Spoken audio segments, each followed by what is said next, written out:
And welcome to the third video in Chapter 9 in our series. And this time we are going to cover superposition, and it's yet another network theorem. We're also going to cover max power transfer theorem as well. Those are the last two network theorems we're going to cover. And so we're going to start with superposition, do a few examples there, and then we'll work a couple of max power transfer theorem problems. So to start off with superposition, these are the steps that we're going to follow. Again, Chapter 9 is dealing with, these series parallel networks, these linear networks, where you can, if you add twice the voltage, you'll get twice the current. That's what we call a linear network. So, taking a very complex series parallel network, and maybe it's got more than one source, which we haven't really dealt with so far yet. Chapter 8 is capable of handling multiple sources in a circuit. Okay, if you have current sources, my guess is you would probably want to go ahead and use nodal analysis, and if you have more than one voltage source, you would probably want to go ahead and use mesh analysis. All right, it makes those, you just do the KVL around each loop, and you just have to do the KCL at each node with nodal analysis, and so those can handle what superposition can do also. Okay. So the first step is we're going to, you're only going to use superposition if you have more than one source. So we want to look at the impact of each source independently. So similar to what we've done in previous lectures, we're going to short all other voltage sources and open all other current sources. So, we're only going to look at the impact of one single source at a time. And then at the end, we're going to combine them all together. So while you have this new circuit drawn with all the other voltage sources shorted and the current sources opened, you're going to find the currents through each resistor. Just do it as a normal, Chapter 7 problem, or you could do it as a Chapter 8 problem. But find the currents through each resistor. The next thing you want to do is you want to repeat step 1 for as many sources as there are in the circuit. So if you have 3 sources, if you have 4 sources, then you're going to have to do the analysis 4 separate times. And so typically, if I had to use one or the other, I typically would do Chapter 8 techniques, because to me that there's less work, right? If you have 4 sources but 2 loops with mesh analysis, that's a pretty quick solution. Whereas with superposition, you would have to do essentially 4 separate steps in the problem. So superposition typically isn't as popular among students. But anyway, so we do this over and over for as many sources as there are in the circuit. And one thing you want to make sure you do is make sure to note the current direction through each resistor as you're finding them to do a final analysis. Because if one source is on one side of the circuit and the other source is on the completely other end of the circuit, they have currents that are trying to push against each other. And so, whichever one is bigger ultimately wins out. But you want to note which current direction the source that you're currently on is moving through the circuit and trying to push. So that's ultimately what happens. Each source is contributing to the circuit. The currents fight each other, and whichever one is bigger wins out, and that's what direction the current ultimately goes. But to fight it and to overcome it, if you have 9 milliamps of current coming against you and you have 10 milliamps going with you, then ultimately the current goes with you and the amplitude is 1 milliamp. So that's the kind of thing that we're going to do at the end of this. So you want to make sure you note the current direction at each step.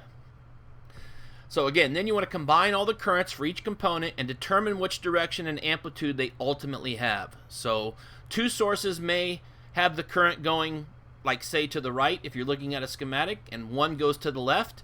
It would be you essentially just do a little KCL there, where you've got the 2 coming in and the one, or they're opposing each other. So essentially you just take the ones who are opposing each other, take the difference between them, and that's your ultimate amplitude. Okay. And then finally, once all final currents have been obtained, you can use Ohm's law to find all the voltages and Watt's law to find all the power. So V equals I times R, and P equals V times I, which, as you know, can also be used with Ohm's law to give you P equals I squared times R and P equals V squared over I.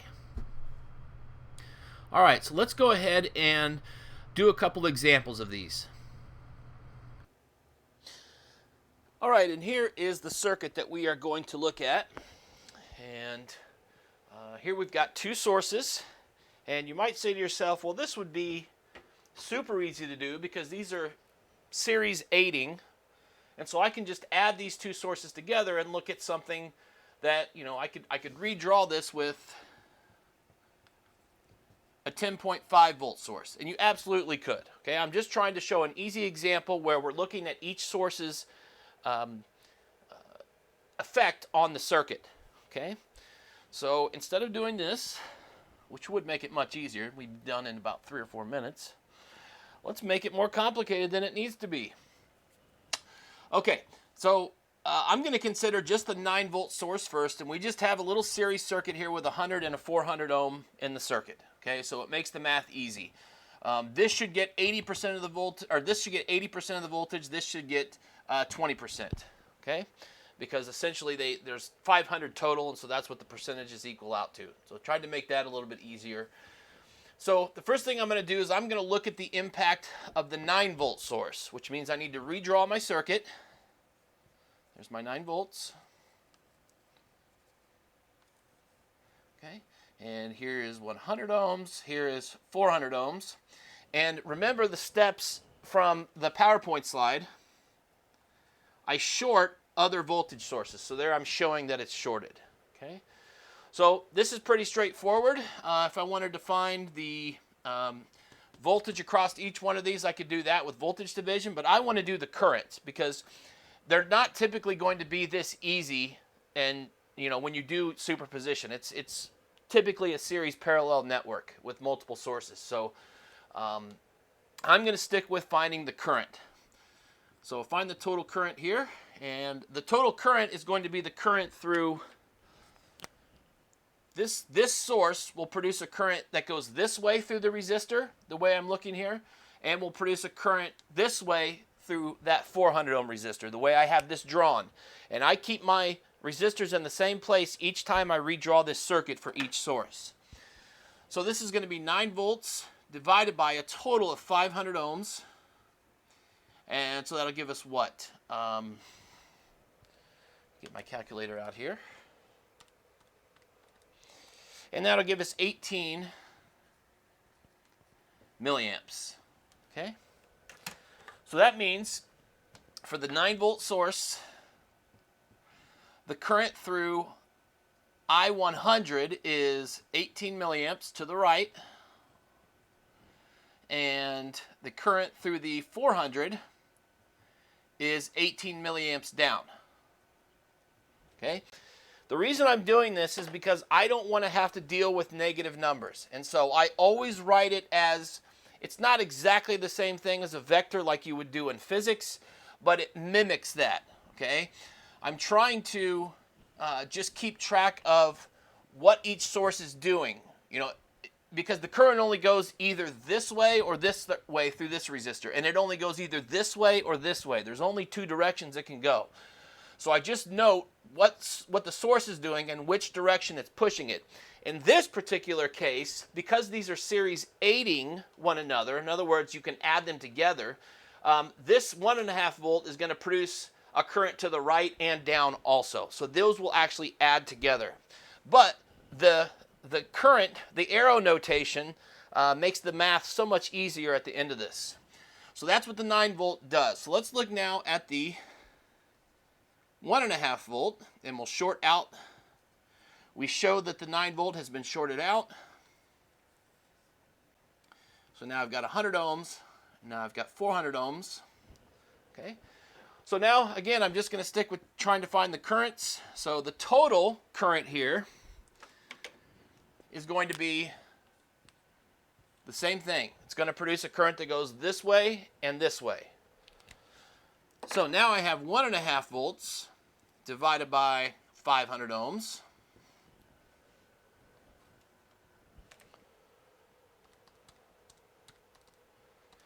And that's going to produce 3 milliamps of current.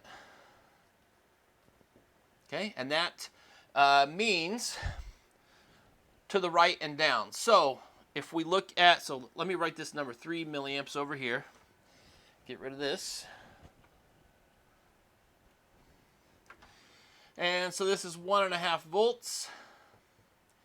We've got I100 equals 3 milliamps to the right, and then I400 is 3 milliamps down. Okay, now that we've found all the currents from each source, we can do our final analysis and combine them all together.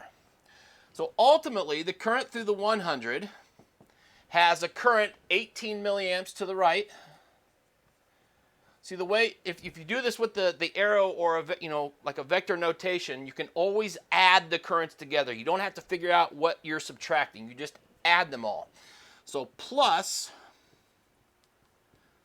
3 milliamps to the right. So ultimately, this should provide 21 milliamps to the right.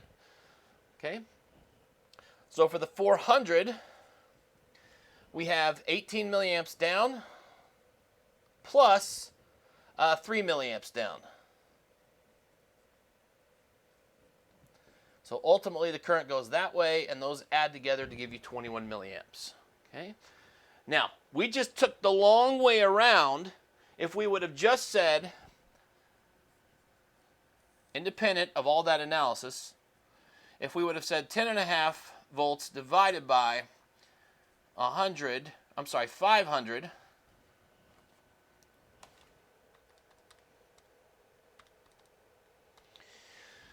surprise, surprise, we get 21 milliamps. Okay? But this is always a good example to introduce you to the idea of superposition, where you're just considering each source independently. Okay? All right. Well, I don't think we need multisim to tell us we were correct here, but let's go ahead and ratchet up the pressure just a little bit. Okay, and so now we're going to look at each one of these independently. I'm going to start with the 10 volt source, and so I'm going to draw the circuit. 6.8K, 1.2K, 2.2K, and this is not on here anymore because this is shorted out because we're only considering the 10 volt here.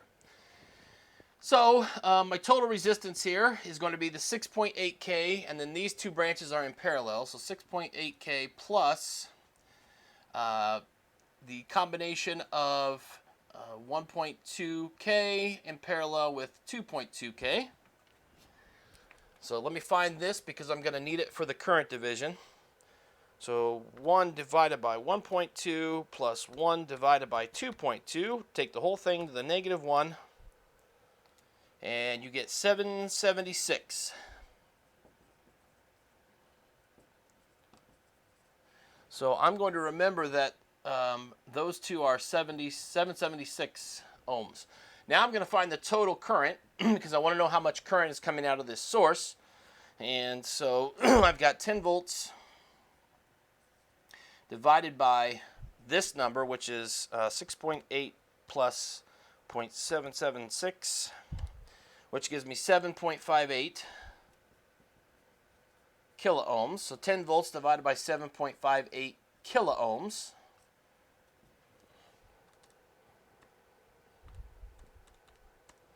And that gives me 1.32 milliamps. So that means that that's going to split up into probably microamps and microamps. Okay? So I've got 1.32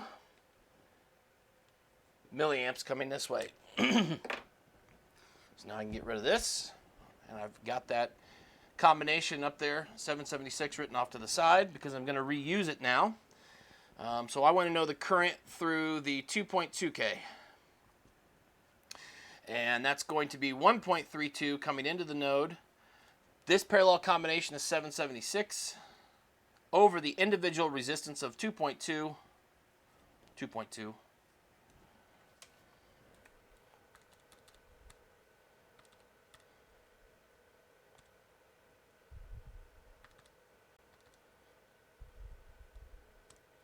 So 1.32 times 0.776 divided by 2.2, and I get 466 micro. So not much of a current there. To the right.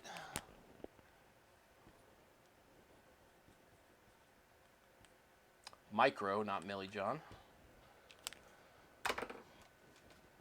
Okay, and so now we have to find this current, the 1.2K, and that's 1.32 milliamps times 776 over 1.2K, so it's going to get the majority of this. 1.32 times 0.776 divided by 1.2, and I get 854 micro. Okay, so that means 854 microamps. Okay, so I'm going to write that up here. Where am I going to write it? Let me write it right over here. So the 10 volt source, I have, if I come out here a little bit farther, I of 6.8K is 1.32 milliamps. Trying to be careful about how I write this. To the right, I of 1.2K is down, and that's 854 micro amps. And the current through the 2.2, which is to the right, 466 microamps. Okay, I'm going to get rid of everything else that's on here, and I'm going to redraw the circuit.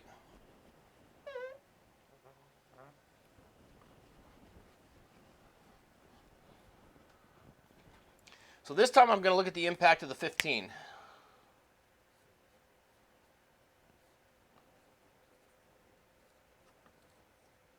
Showing that that has been shorted out over here.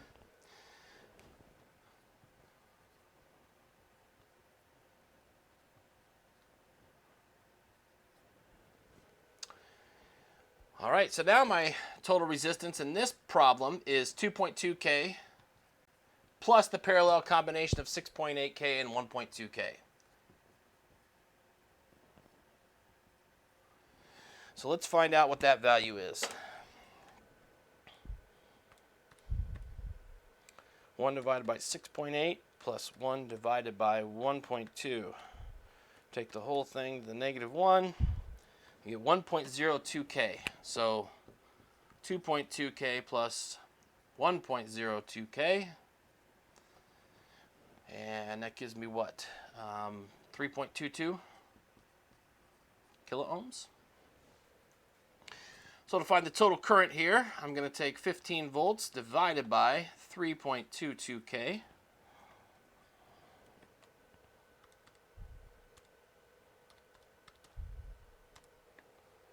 And that gives me 4.66 milliamps.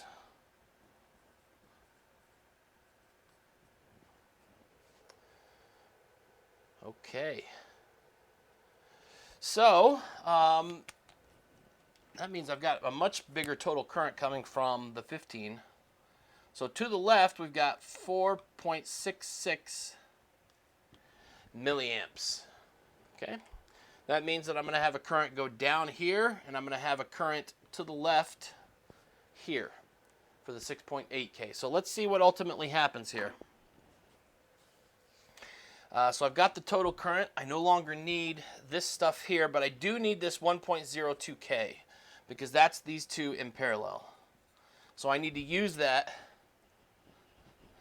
in my current division here. So the current through the 6.8K is to the left.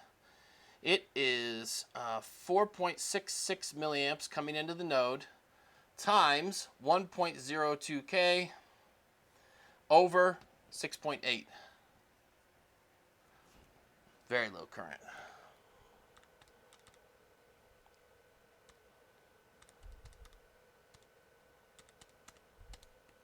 I get 699 micro amps. Okay, so that is, so we'll say microamps. So that means from the 15 volt then I've got I 6.8K is 699 microamps, and that is to the left. So you can see those two are going to fight each other. Ultimately that one's going to win, right? Because that's bigger. So let's do the next one now. I sub 1.2K, and that is 4.66 milliamps. This is down. And this is times 1.02K over 6.8 over 1.2K. So 4.66 times 1.02 plus 1.2. Whoops, not plus. What am I doing? Divided by 1.2. And I get 3.96.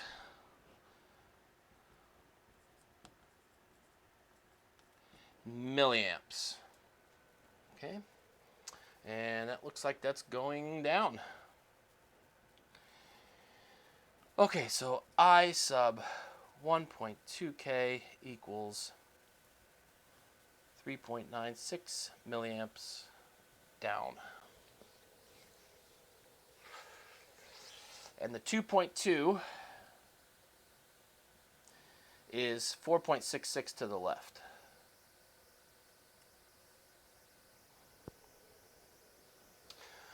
All right, so let's see what ultimately happens here.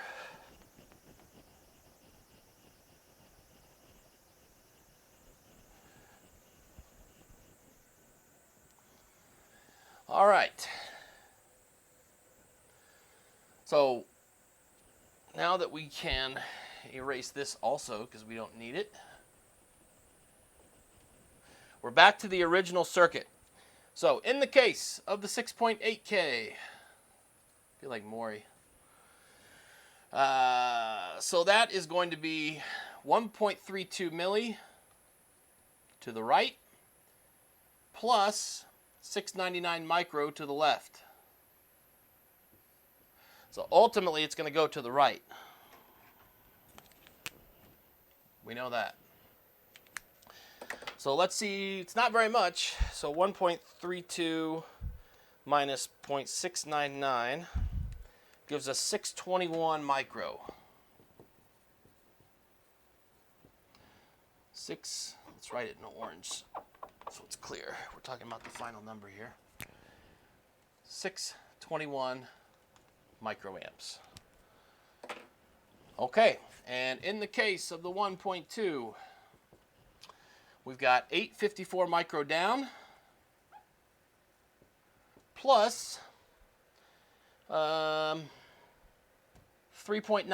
milliamps down also. So those are going to add together. So 3.96 plus 0.854, and we get 4.81. And that is milliamps.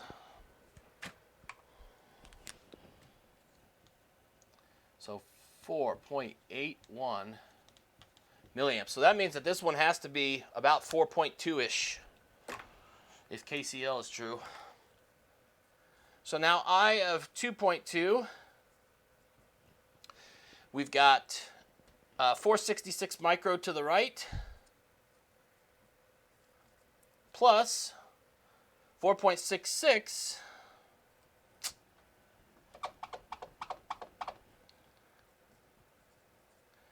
milliamps, and that's to the left. So obviously it's going to go to the left.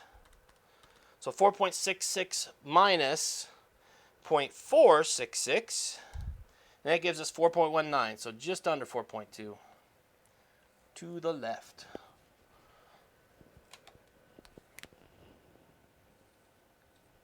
And that we said is 4.19 milliamps. So kind of interesting, and I hoped this would be the case because I didn't do this problem beforehand. But you see that the 4.19 milliamps comes into the node, 621 micro comes into the node, and they add to give you this 4.81 milliamps. Okay? So again, in my opinion, that's the long way to get around if you just did, you could have one equation and one unknown if you did this with nodal analysis. Okay? But now let's ratchet it up a little bit further, and let's look at the impact of a current source in there as well. Why not?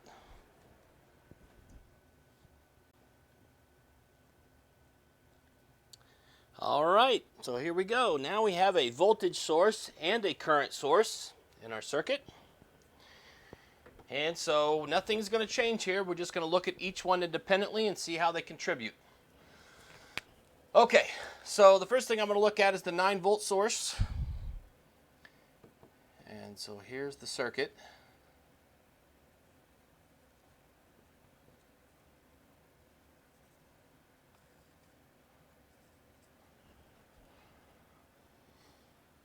Remember, I open current sources.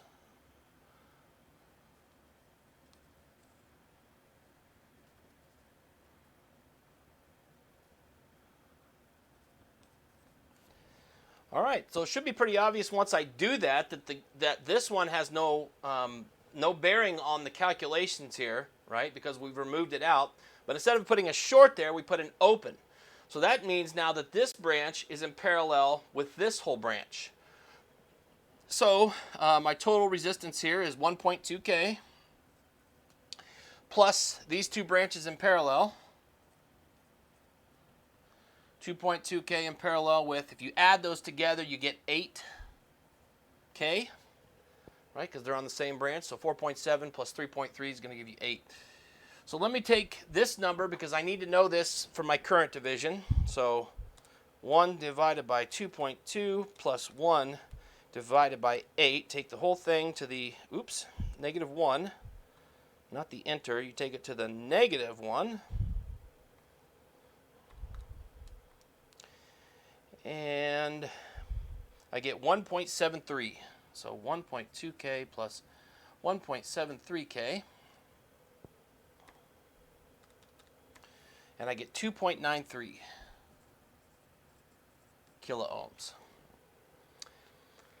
Okay, so then the total current here is going to be 9 volts divided by 2.93 kilo ohms, which gives me 3.07 milliamps. So I'm going to go ahead and write that down.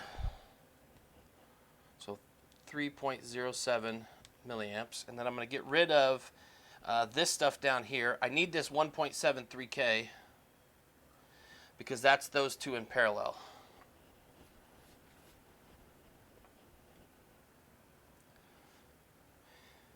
All right, so then the current through the 2.2K is going to be 3.07 milliamps times 1.73K over 2.2. So this is going to get the majority of it, eh?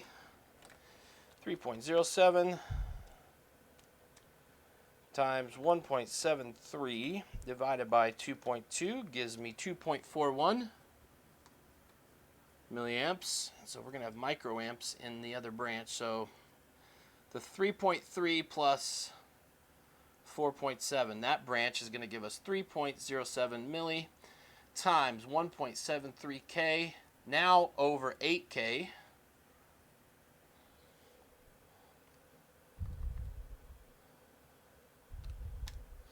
And I get 664 micro. Okay, so down we have 664 microamps, and then to the right and down over here we have 660. I'm sorry, that's the other way around, isn't it? It's 2.41 here. I guess gets most of it. And this one is the one that gets the 664 micro. Okay. Well, I'm going to write that off to the side here. Maybe, where's it good place to write it. So for the 1.2K, I have 3.07 to the right.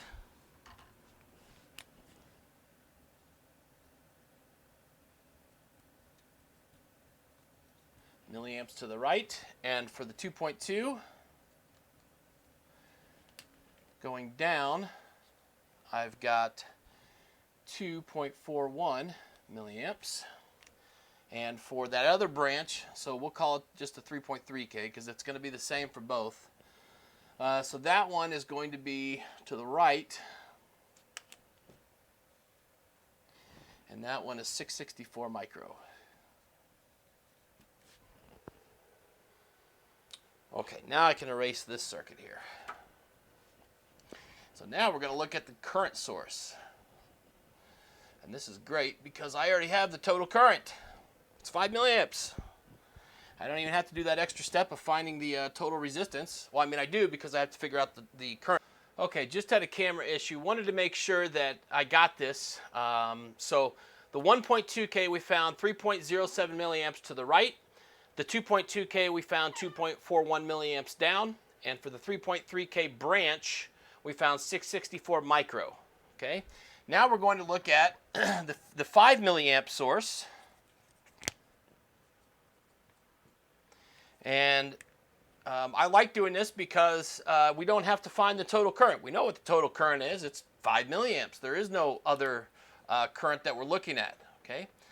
So with the voltage source, you have to find the total current, and then you can do your current division. We can start off doing our current division here. So let me draw this, and then I may have to redraw this so you can see the analysis, because sometimes this will trip students up since we don't do a whole lot of work with current sources. But in some instances, they're actually easier to deal with because you know what the current is from that branch. And then 1.2K. All right, so just like my discussion before about what all is in parallel, this branch is in parallel with these two, right? And this branch. So I really have like 4 things in parallel right now. And so I have this branch in parallel with this branch in parallel with this branch. So it's one great big 1 over 1.2K. I could rewrite this so that the current source is over here so you could see it, but I think I'll just leave it like this because you should be able to see that the only source current we have comes into the node, and that's going to break up this way, and then it's going to come here and split that way. All right? So we already know how this operates. So it's going to split from all 4 here. So 1 over 1.2K plus 1 over 2.2K plus 1 over, add those together, you get 8. Okay? And take the whole thing to the -1. So 1 divided by 1.2 plus 1 divided by 2.2 plus 1 divided by 8. Take the whole thing to the -1, and we get 708 ohms. Just regular ohms. Okay? So now we can go ahead, we can, if we put this up here, 708 ohms, we can go ahead and start finding each branch current.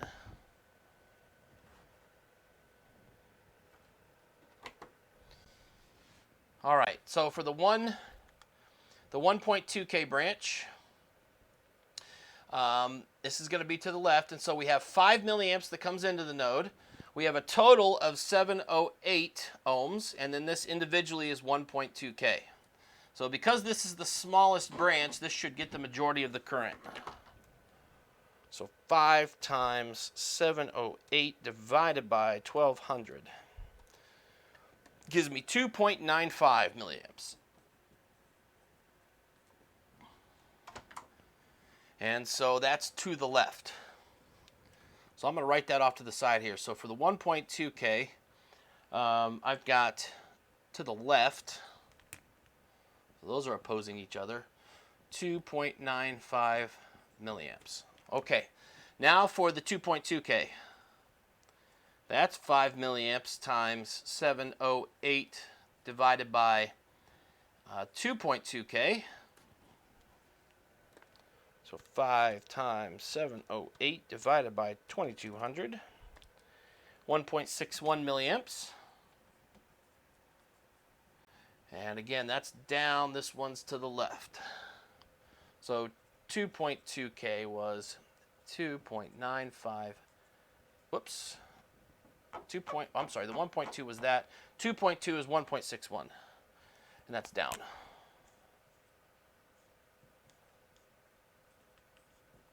And then finally, we have the other part of the current that goes to the other branches. So we'll just call this the 3.3K branch. And I'm going to have to erase a little bit here.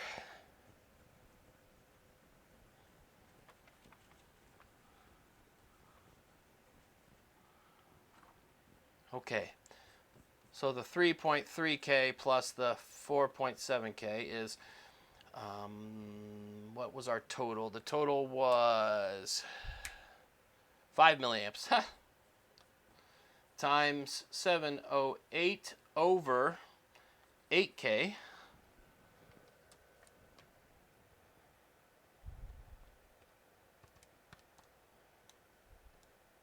And that gives me 443 micro. And that's to the right and down for those. So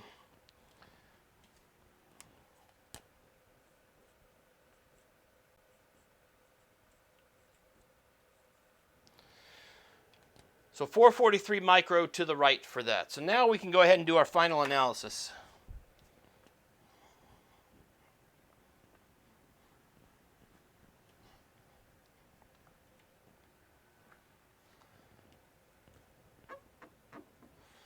So in the case of the 1.2K, we've got 3.07 to the right, milliamps, plus 2.95 to the left.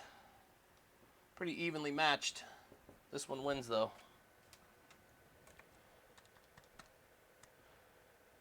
So the difference between the two is 120 microamps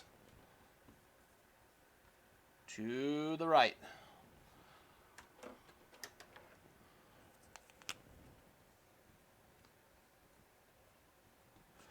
Okay, let's look at the 2.2. Now this one, they're added together. So we've got 2.41 milliamps down plus 1.61 down.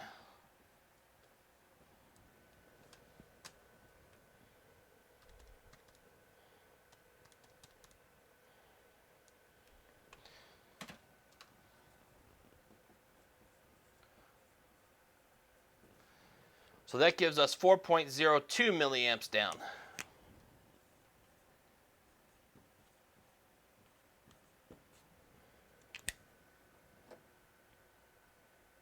Well, we know this one, right? It's 5 milliamps up. This one is going to come this way, I assume.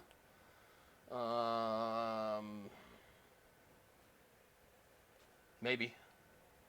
Maybe not. We'll see. But I think so. Because this, I think they're both going that direction. So, yes, they are. So, when it comes to the 3.3K and the 4.7K, we've got 664 micro to the right, plus 443 micro to the right. So that gets up over a milliamp there. 1.11 milliamps to the right and down.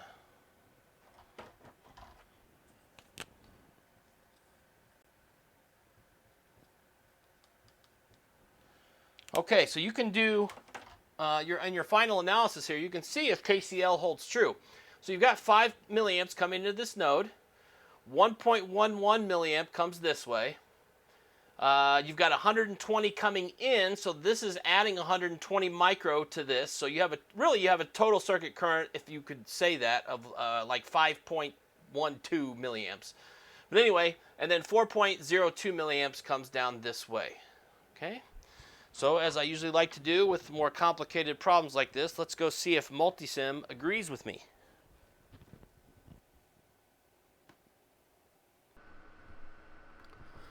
Alright, so let's go ahead and see what Multisim has to say. I've recreated the circuit here, and I'm just going to use simple voltage probe, or I'm sorry, ammeter probes. So go ahead and simulate the circuit, and up here we calculated 120 microamps, and Multisim says 127. Let's go check the 2.2. They say 4.2 milliamps. We said 4.2 milliamps. Let's go check this far branch. 1.11 milliamps, and that's what we have as well. So really, we're talking about a 7 microamp discrepancy, which, you know, when we're talking about whole milliamps, I think that's pretty good for what we just did. All right, so this will conclude the superposition portion of Chapter 9, and there will be another one following for max power transfer. Thanks for watching.